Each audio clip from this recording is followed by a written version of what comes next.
Hi, my name is Connie Kadansky. I am Assured Partners rep for the Sales Preference Questionnaire that measures for sales call reluctance. I'm going to do a training video on how to interpret the SPQ. We are going to use a candidate from an Assured Partners office. Please know that I am always available for you. If you have any specific questions that I do not answer here, at the end of the video, I'll have my contact information. So let's get started. When you open the report, you want to scroll down to page 2. You will most likely see these two sentences that the assessment appears to have been completed in accordance with instructions. Once in a while, you will get a message that the candidate has indicated that he or she has taken the assessment at least once before. Results should be corroborated with other sources of information. Once in a while, you may get a message with a long narrative that the assessment was not taken in accordance with the instructions. After checking page 2, you will scroll all the way to the bottom of the assessment to the assessment approach. So here we are, the assessment approach. These 6 measurements are setting the context for properly interpreting the assessment.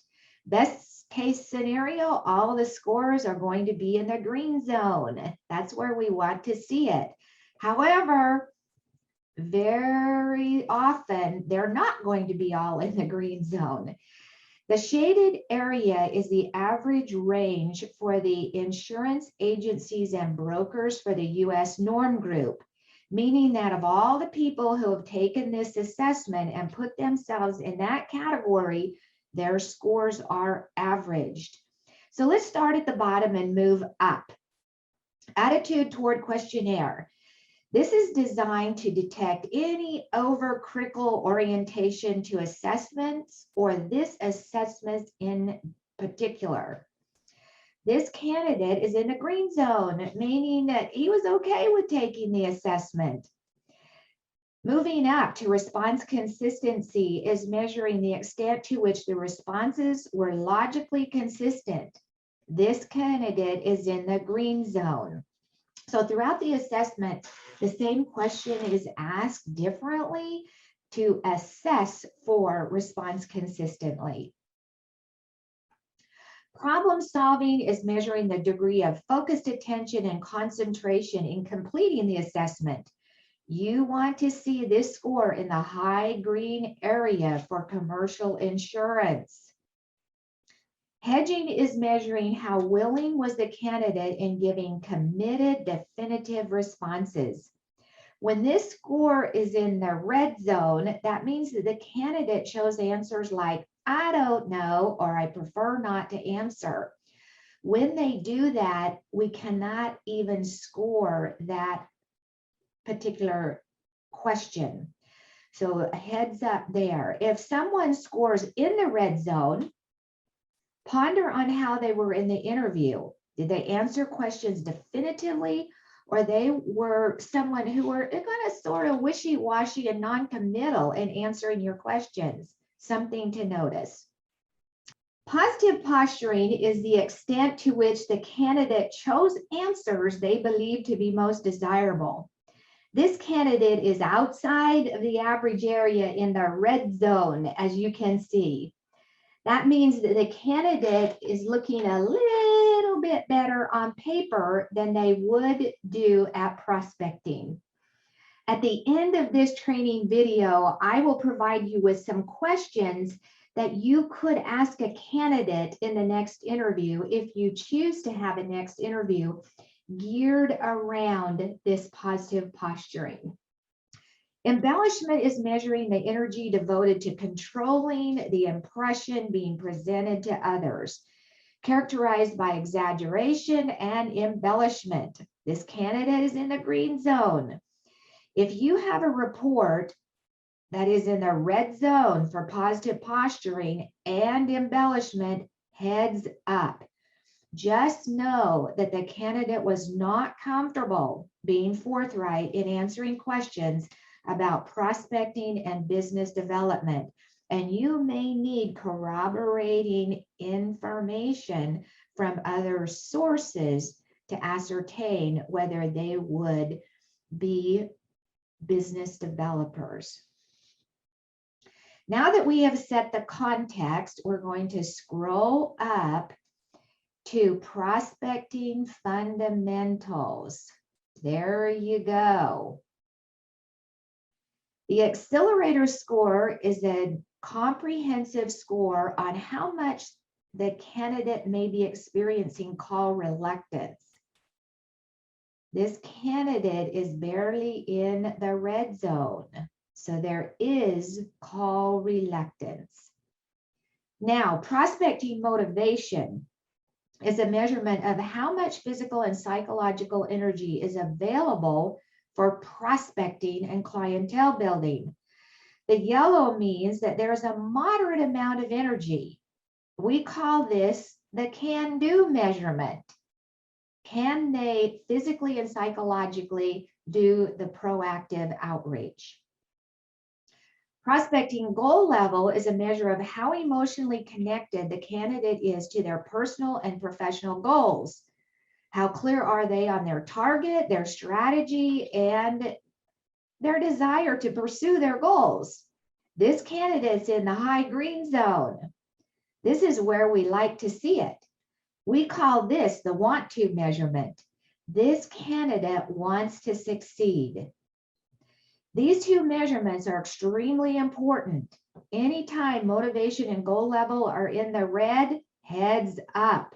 You can be the best company, best place to work, everything that you have to help your salespeople succeed. However, if the candidate does not come with adequate motivation and goal level, they will most likely struggle. Now, a subtlety here. When the goal level is higher than the motivation, you're likely to get a little bit more talk than action when it comes to prospecting. Moving to the prospecting methods. Green is indicating little or no difficulty in this area. Yellow is moderate to sporadic difficulty. Red is unproductive coping behavior that impedes business development performance. So let's take a look at stage fright. So how comfortable is this candidate in presenting to an audience, a group? Is in the moderate zone, meaning sporadic difficulty. That would not be a showstopper. When you have your salespeople out promoting their businesses at different chambers and groups, you want them to feel comfortable standing before a group with a microphone, yes? Referral aversion is how comfortable they are at asking for referrals and introduction. Exceptional score there. Telephobia, how comfortable are they prospecting via the telephone? Now he's in the red zone. How important is using the telephone to prospect? Now, telephobia is one of the easiest forms of call reluctance to overcome. I overcame it in one morning in my office. However, I was highly motivated and highly goal-oriented. Online prospecting discomfort is how comfortable are they using social media? Web-based conferencing sites, prospecting or visibility management tools, LinkedIn or other networking sites. So this candidate is probably more likely to be working LinkedIn than picking up the phone. So you get to decide if that's going to be okay. Sales extensions, this measurement is about once they're in front of the prospect or the customer, how comfortable are they at seeking opportunities to make additional sales to the customer? So the subset of cross-selling is how comfortable are they at initiating opportunities to sell new or additional products to a new department or division of the customer's organization. So depending on how big the customer's organization is. Upselling is discomfort that they associate with introducing and selling a more expensive or upgraded product to the customer. On-selling doesn't really apply to commercial insurance. This applies to companies who are selling warranties and service contracts, etc. Now, arranging payment, another outlier red zone here to pay attention to.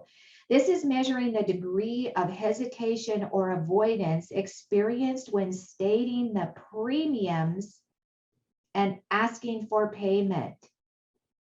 This can truly affect a salesperson's ability to close the sale. I'm going to give you some questions at the end of the program to go back to the candidate and have a conversation if you choose to have a next interview with them. Now we're going to move down to prospecting markets.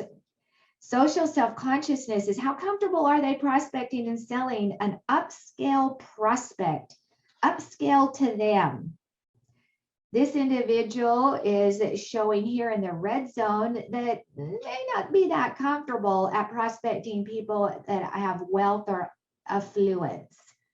However, sporadic difficulty in power, influence, and education as far as the prospecting at a higher level. Friends shield is, will they leverage their friendships to get them in the doors to meet their goals? So if they have a former roommate or a friend that works at a company, will they use that friendship to get them in the door?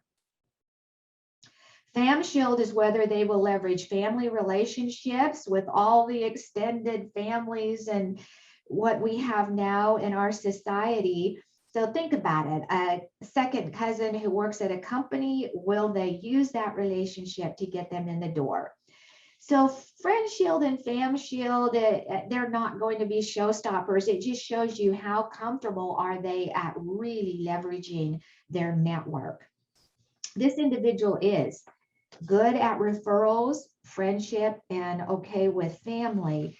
So that's an indication here. Now, if somebody's new in town, they don't know anybody, they don't have any friends or family, right? That's a moot topic. Complex sale is how comfortable are they with prospecting and selling into complex sales environments? Do they have that emotional capacity and wherewithal to jump through the hoops and deal with multiple decision makers, back and forth, etc.? That's a very good score for this particular candidate. Let's move down to prospecting contaminants. Don't you love some of these titles here? The doomsayer call reluctance is measuring that hypervigilant candidate who is preoccupied with worst case scenarios. Now, oftentimes your candidates will have 0 on doomsayer because people with this doomsaying behavior, they don't even gravitate to anything that is risky and where they need to really put themselves out there. Now there's a major red light here with the over preparer. So this time I'm continuing to move down.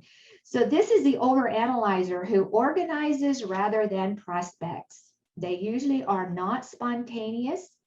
They cannot get enough scripts. And in front of the customer, they often answer questions the prospect is not even asking.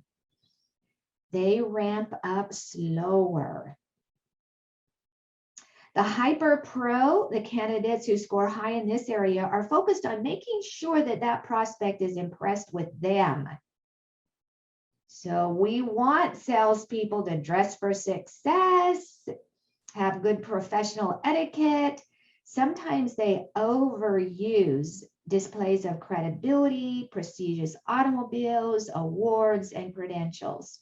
So this particular candidate for sure is focused on making sure that they're making a good impression. So oftentimes they're taking their attention off of the prospect and putting it onto themselves. Role rejection. How comfortable are they in the sales role? People who score high in this area, they can be producers, or I should say score in the red in this area. They can be producers. However, they're not happy because they're secretly ashamed of their selling profession. They have bought into the stereotypical salesperson. Now, this candidate's cool with being in sales. That's a good score. Now, this next score is the red light here too. This is the #1 type of call reluctance, and it is the costliest. Watch out for the yielder call reluctance. When you get your reports and you say, I only have 3 minutes to zip through this, look at prospecting motivation, prospecting goal level, and the yielder score. Because the yielder behavior is a salesperson who they don't want to be pushy. They believe that the relationship is the most important. They elevate rapport building above closing, and they can have the close reluctance. So they dance up to the close and stop. And also they don't challenge the prospect in the sales call because they want to be liked. They want to be approved of. I'm going to provide you with some questions around the yielder behavior. The oppositional reflex. This measures whether the candidate is coachable and whether they'll listen to you and follow your systems. Some managers can deal with this type of behavior and some cannot. Now, this candidate is coachable. However, in commercial insurance, we see some red zone oppositional reflex, and they can be top producers. However, they come at a cost. So they can be really good and professional with the customer and discourteous and disrespectful to their staff. So in the commercial insurance, I have found that some managers say, hey, that behavior doesn't bother me a bit. I know how to manage it. I know how to nip it in the bud. Good for you. However, there are some managers that just cannot tolerate this consistency of this oppositional behavior, the way that it shows up with the team and in the office. One more section, no, 2 more sections and we're almost done. So let's look at the prospecting sales detours. It's measuring how focused are they in their personal and professional life. If you have a candidate scoring in the real high red zone here, just know that they have a lot of chaos and distraction in their personal life. They may be finishing up at school, getting married, having their first kid, buying a house. So be aware of that. Do they have the ability to focus? Goal allergic, are they comfortable being measured with specific performance requirements? And if you're the company that actually publishes them, are they comfortable with that?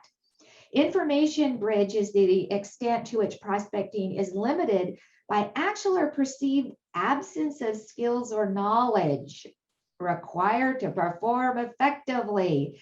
Now, if you're interviewing somebody who are not licensed, they just got out of college, you will definitely see that score in the red zone because they don't have enough actual knowledge to really get out there and prospect yet. If you're interviewing somebody that has a few years of experience and they score in the red zone, that's a heads up. Sales role support is how important is it to the candidate to receive ongoing training and have access to supervisors and managers in order to achieve optimal performance? How comfortable are they with that? Some of the newer people, they're going to score here high in the red zone. if you have somebody who is experienced and they're scoring here in the sales role support, something to pay attention to. Principal-based exoneration, how's that? That's a mouthful, isn't it? So this is measuring how sensitive the candidate is to making sure that the customer is being treated ethically and honestly. Now, we're seeing higher scores here. It's the hypersensitivity to making sure that the company that they work for is doing right by the customer. Notice I said hypersensitivity. Sometimes people work at companies that they just feel that the companies are not doing right by the customers, and that it's hard for them to get out there and prospect and sell. And it's not call reluctance. It is just their perception of the ethics and practices of an organization. We're almost done. You're going to love this next section here. So we're going to scroll up the page to right above prospecting fundamentals, to the critical items listing. The algorithms pull out specific questions that the candidate answered. You always want to review this page. Sometimes there may be only 2 or 3. Sometimes there are going to be 0. And sometimes it can be 2 pages. This gives you a feel for the questions that the candidates are responding to, and they point to the type of call reluctance that is showing up on the assessment. For example, number 1, let's take a look at that. I feel like I need time to organize my thoughts before prospecting. Very true. I am uncomfortable if my thoughts are not well organized. What's that pointing to? You got it, the over-preparer. Now, looking here to number 26, I will hesitate to prospect until I know the time is right. True, most of the time, pointing to yielder call reluctance. The yielder behavior, they always wait for the right time to prospect according to them. I'll say people don't like to be called the day before a holiday. How do they know that? Sometimes that's the best time to call somebody, right? Now, look at number 29. I will be less relaxed when using the telephone to make first contact with prospective buyers, and I would be using other means of contact. True. I would be somewhat uncomfortable using the telephone to prospect, pointing to telephobia. 31, I won't prospect until I feel like I have been fully trained on every aspect of the products and services I represent. Now you know how come they're scoring real high in the red zone for over-preparer. Let's look at 62. Personally, I'm not comfortable with aggressive salespeople and think that sales organizations should reward their salespeople more for the quality of the services they provide and less for the quantity of sales they close. Very true. That's pointing to the yielder call reluctance. This individual is probably more wired for account management versus account development, because they said very true. I always get a kick out of the number 80. When selling, I could prospect more if the methods I'm expected to use don't make me feel phony. So a good question in a follow-through interview, if you choose to interview them after you assess them, is what prospecting methods feel most authentic to you? 85, I would do better in a sales career if I were not so uncomfortable with prospecting. True. This describes me.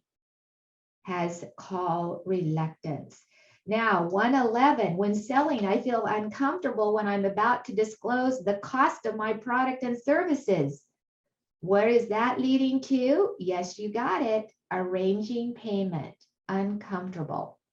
112, I won't prospect until I feel I'm ready. Over preparer. Number 162, when it's time to prospect, it will be hard for me to get started. Is the manager going to be there every day and light the fire under them? So that's an indication of how to really take a look at this, right? Are you convinced that the SPQ is a tool in your toolbox? Now, it's only a tool in your toolbox, right? That can really inform you. And then you have the interview and different things that you also take into consideration in your hiring processes. So let's just zip to the very end of the assessment here, the very last page, and you can take a look at that. Go ahead and you just pause the video and read that. What you want to look at here is how much time did they take to complete the assessment? It normally takes around 72 plus minutes. However, if you get somebody that takes 3,492, you know that they didn't follow instructions because they were supposed to start the assessment and complete it. And they, in order to start, they confirmed that they had time to take it. Now, 89 minutes is okay. It just is. It's okay. You just need to pay attention to that and use your own discernment there. Okay, there you go. Now I'm going to move into the questions that we recommend that you ask your candidate if you choose to follow through. These questions that I'm providing you are from the interview support guide. The interview support guide is a booklet and it wholesales at $30 plus shipping. I recommend that you invest in this if you are using the SPQ to the best of your ability and best practices, because it has sample clarifying questions for every single measurement, and it is important, as you will see. So if over prepare is high, these are some sample clarifying questions. You will pick and choose and add some of your own as you go through a second interview with your client if you choose to interview. You can pause the video and take a look at these and read through these. With the over preparer, this is what you want to look for.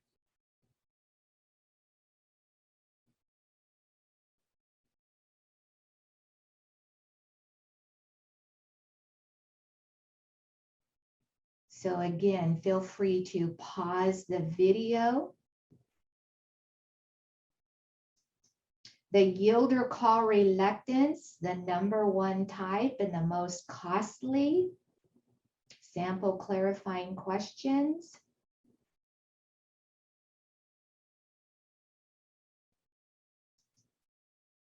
This is what you want to look for the yielder call reluctance.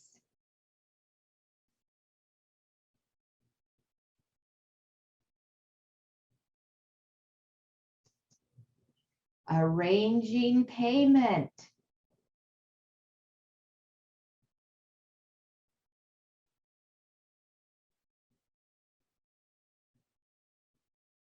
This is what you want to look for arranging payment.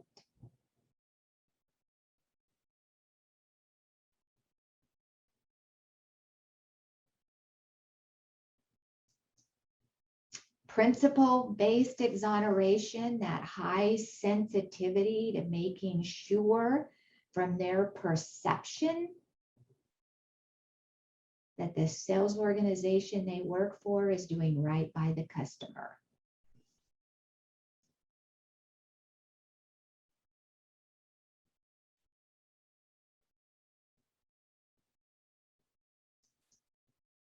This is what you want to look for with the principle-based exoneration.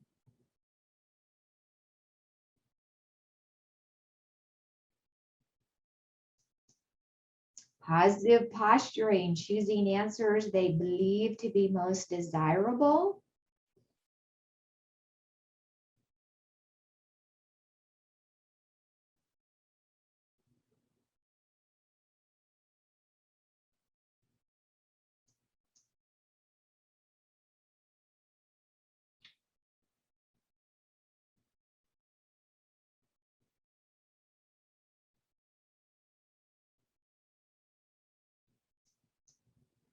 Telephobia.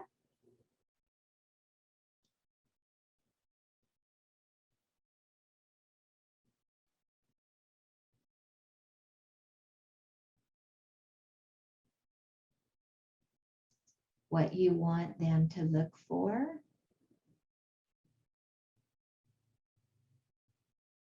What you want to look for.